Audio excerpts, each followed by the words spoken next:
乾隆如何清退汉八旗？最近啊，听闻很多地方都在搞体制内的清退令啊。其实清朝乾隆时期啊也搞过清退令，主要是针对八旗汉军啊。历史上称这次大规模的清退行动啊叫做出旗为民。出旗为民的背景啊，主要是因为自入关以来，旗人数量与日俱增，而天下承平日久，八旗兵额又十分有限，所以骑兵啊仅靠有限的俸禄无法养活家人。更重要的是，清廷又对旗人进行严格的限制，除种地和披甲作战之外啊，旗人无法从事其他行业补贴家用。为赈济旗人，清廷也曾推行过一系列的措施，如发给赈济钱粮、赎回旗地发给旗人耕种等办法。但一方面啊，旗人体量实在太大，单纯的钱粮赈济啊很难彻底解决旗人的生计问题。另一方面，旗人长久以来作为既得利益阶层，已经养成了伸手要钱的习惯，发给的钱粮没有补贴家用，而是很快的挥霍一空。发给的土地不愿耕种，也不会耕种，很快又转卖他人。简而言之啊，清廷此举并没有切实解决旗人的生计问题，骑兵收入微薄，影响军队战斗力，消极的赈济又助长了旗人的奢靡之风，清廷还为此背负了沉重的财政负担，可谓是出力不讨好。于是乎对骑兵进行一定程度的清退势在必行，而汉军旗在八旗系统中相对边缘化，清退的阻力相对较小，自然成为清退行动的重灾区。乾隆7年，清廷正式颁布谕旨，令在京汉军旗人出旗自谋生路，限期1年。由于不带强制措施效果十分有限，汉军各旗申请出旗为民的仅有1000余人，实属雷声大雨点小。乾隆20年前后，清军先后攻克准噶尔和回部，乾隆力主调索伦、锡伯、鄂鲁特各营携带家眷驻扎新疆，所需钱粮补给之大难以想象。而现实是，此时八旗兵额已无法再增加，所以乾隆再次打起了清退汉军旗的主意。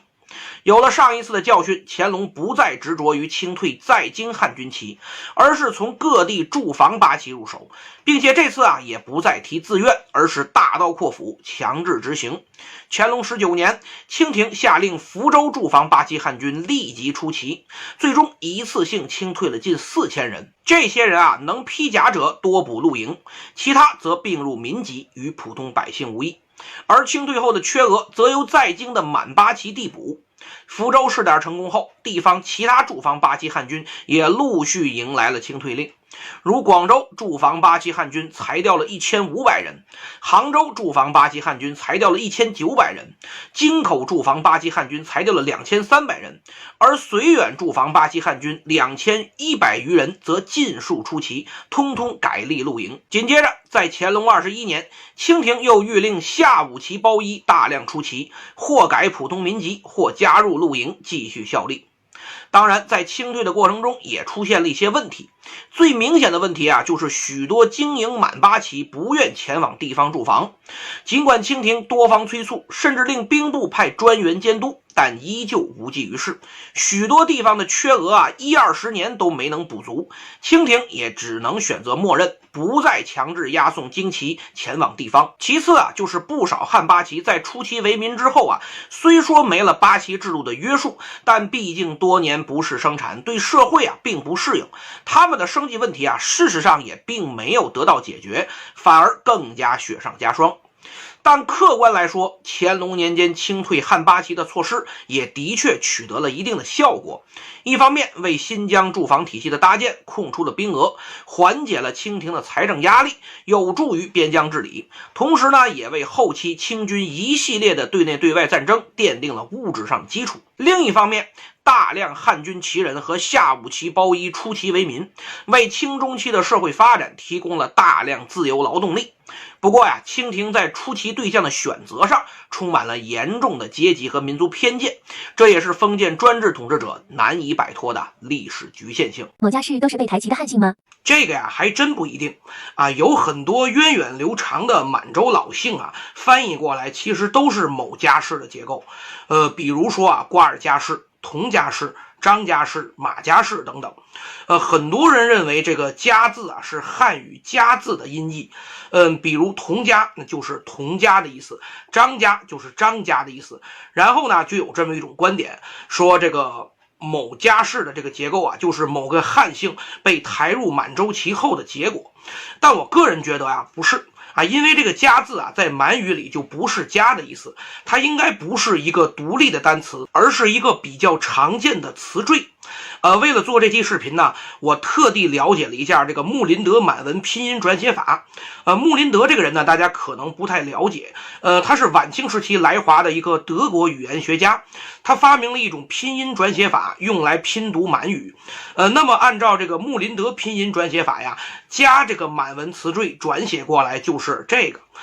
差不多呀，就是汉语家的这个读音啊，比如说童家啊，转写过来呢就是这个啊，音译过来啊就读作童家。按照八旗通志的记载啊，童家是一个地名，而不是童家的意思。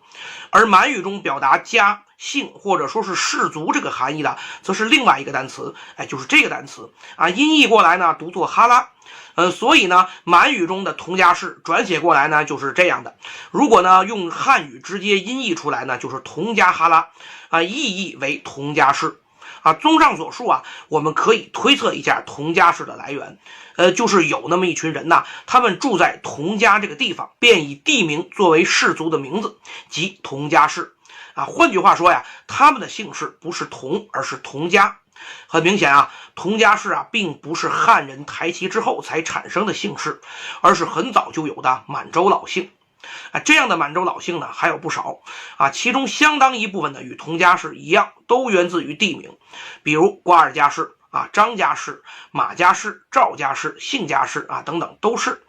当然带有家这个词缀的满洲姓也不全是源自于地名，还有其他的源头比如大家氏，或者说叫做代家氏即源自唐朝时期渤海国的开创者，被唐玄宗册封为渤海郡王的大作荣。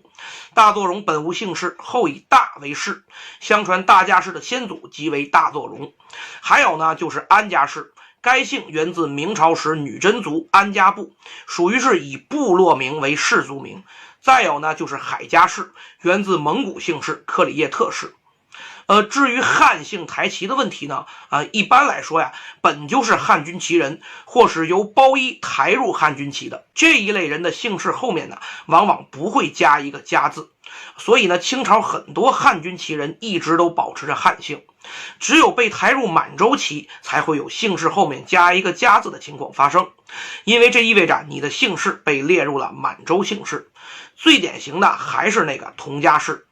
有人可能就问了，你刚才不是说这个童家氏是满洲老姓，怎么现在又成了汉姓抬旗的产物了？这是因为满洲童家氏的其中2支，由于迁居到了抚顺，遂汉化为同姓，也就是童养真、童养性兄弟。努尔哈赤攻下抚顺，2人归降，隶属于正蓝旗汉军。这个童养真后来叫做这个童养正他的儿子童图赖为清军入关做出了巨大的贡献，其女嫁给了顺治帝，又诞下了康熙帝。康熙帝呢，将童养正一支抬为汉军镶黄旗。后来童图赖之子童国刚以童氏一族原属满洲为由，请求重入满洲。康熙帝最终又将童养正一支抬为满洲镶黄旗，并在其姓氏后加一个家字，视为童家氏，位居满洲姓氏之列。再比如乾隆朝内务府的包衣、高斌和魏清泰，